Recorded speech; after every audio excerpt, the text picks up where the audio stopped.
Hi and welcome to Granny's Wisdoms. So whilst I'm cleaning my tack, I thought we'd just have a little chat about, horses is riding like snakes and ladders. And as you're riding, you're hopefully going up the ladder. So you ride and you improve and you improve and you improve. And then something happens. It could be a fall. It could be an incident out while you're out hacking. It could be anything. But that then just knocks your confidence. And I call that hitting a snake. So what you do is you've hit a snake and now you've just come down a few rungs of the ladder. But as in the game of snakes and ladders, it's not permanent.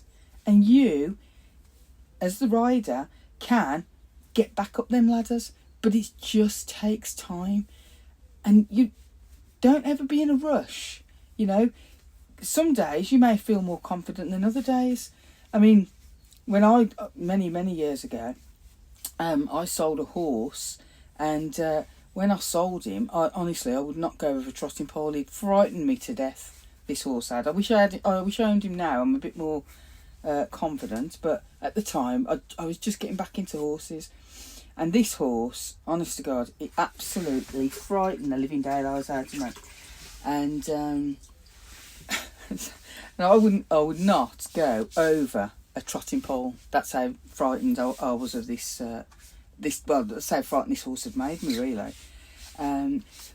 So then there was a girl brought him, but she didn't want to ride. She just wanted to pony pat him, and I thought, you know what, that's a perfect home for him. So he went to his new home, and then I went to view Flash.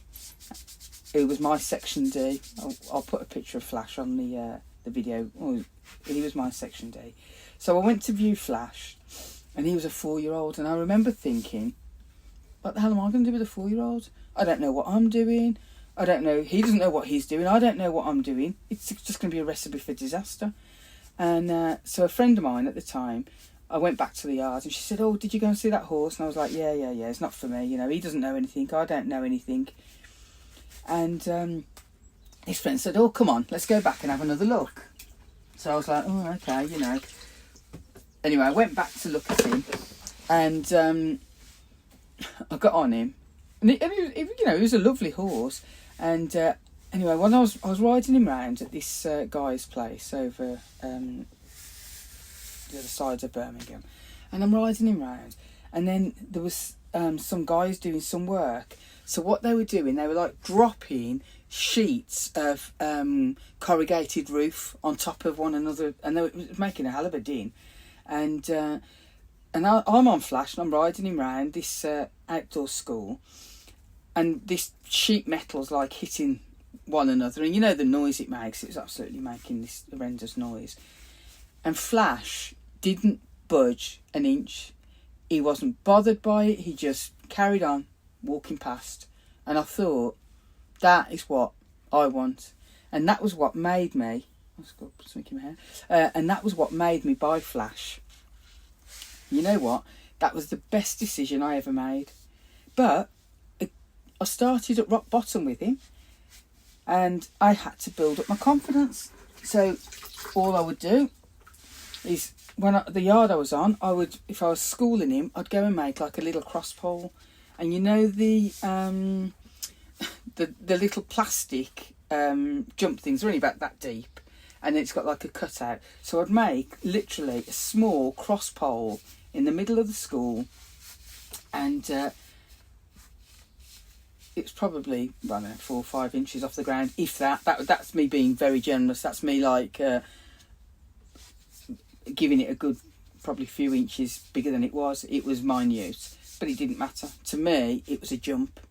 And to me, it was higher than a trotting pole, because when I'd got rid of this other horse, I would not go over a trotting pole.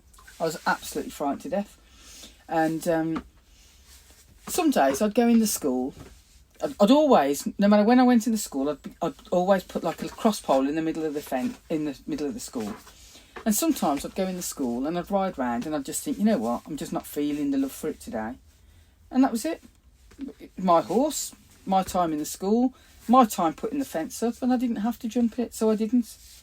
And then other days I'd be in the school and I'd be thinking, oh, I might have a little trot to that cross pole.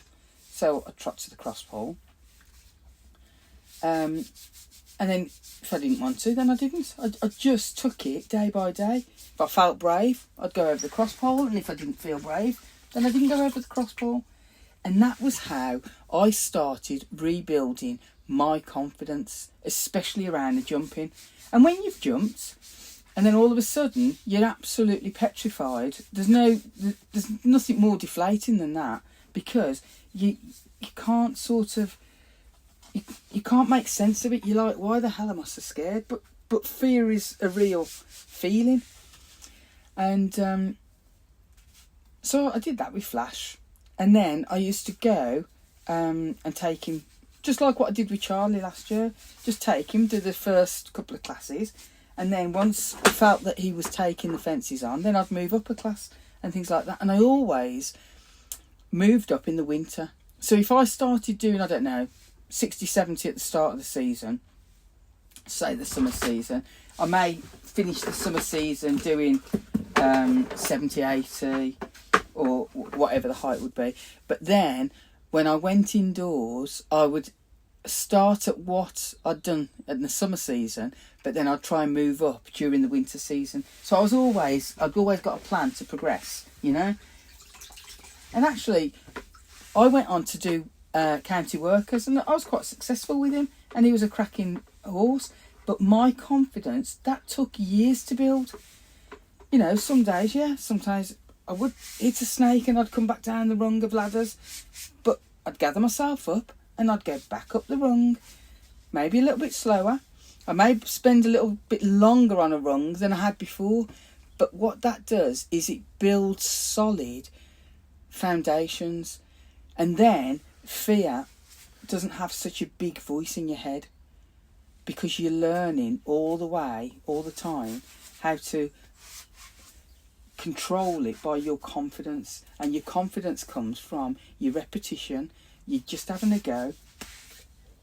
So I thought I'd just share that with you while I'm just cleaning my tack. So I'm going to crack on, and I hope you've enjoyed that. And if that little story about me with Flash has resonated with you, and you think, you know what, I'm where you are, just have faith that you can, by taking small steps at a time, you can get that confidence back. You know, it won't be easy. I'm not going to say that it will be easy, because it won't be easy, but it's a slow process. It's true what they say. It takes years to get your confidence on a horse, and it takes seconds to lose it. And that is so true. Just one incident can knock years of your confidence. And then it takes a long time then to rebuild that confidence. But once you've built it, then you keep adding to it. If something happens, just try and rationalise, why has that happened? And that will help you to put it into perspective, because I think that's what happens. I think we lose perspective, and then the fear voice in our head amplifies what's happened. So, for example, I don't know, you come off in the school. So you've just flopped off the horse in the school and you've winded yourself. And okay, nothing major, you've just winded yourself. But by the time your body, or you've processed that, you've probably come off the horse, you've done a triple salco, you've landed on your head, you're lucky you didn't break your neck, and it starts amplifying exactly what happened. And all that then does is makes the fear seem even more valid. And I'm not saying it's not valid, but it's reinforcing why you should be fearful of what's happened. But what you have to try and do is really think about exactly what did happen and how did it happen. I mean, a lot of the times now people have got videos, so you can see, and maybe it's not as bad as your brain will be telling you. You know, if you've had a bad fall, or you've lost your confidence and you fear getting on, or you felt like I did when I had Flash, you know, I just thought, what the hell can I teach this young horse? I don't know anything, because the horse that I'd got had zapped every ounce of confidence that I'd got in myself. I knew that I knew what I was doing, but something inside me was saying that I didn't.